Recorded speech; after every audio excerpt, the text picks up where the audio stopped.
Understanding Rose Pruning, a guide for English learners.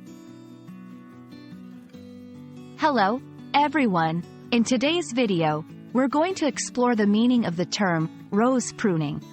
Whether you're a gardening enthusiast or just curious about English phrases, this video will help you understand what rose pruning is all about.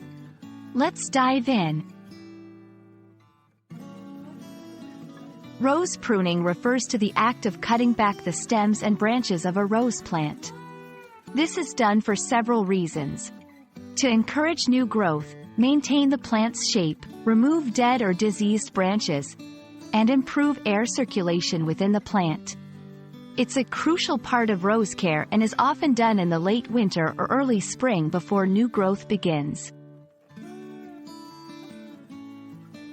Pruning is vital for the health and appearance of rose plants. By removing old and unproductive stems, you encourage the plant to produce new, vigorous growth. This leads to more flowers and a healthier plant. Additionally, pruning can prevent diseases and pests by removing parts of the plant that may be affected. 1. Choose the right tools. Use clean, sharp pruning shears or scissors. 2.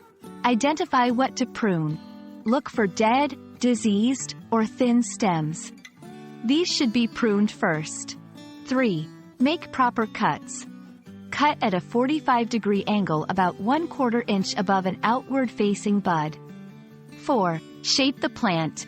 Prune to maintain a nice, rounded shape of the rose bush. 5. Clean up. Remove all cut stems from the area to prevent disease.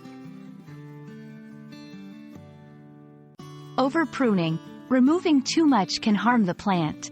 Wrong timing. Pruning at the wrong time of year can lead to poor growth.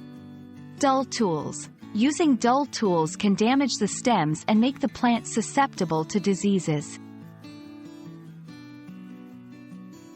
We hope this video has given you a clear understanding of rose pruning and why it's an essential part of gardening. Remember, proper pruning can lead to beautiful and healthy rose plants. Happy gardening, and see you in our next video.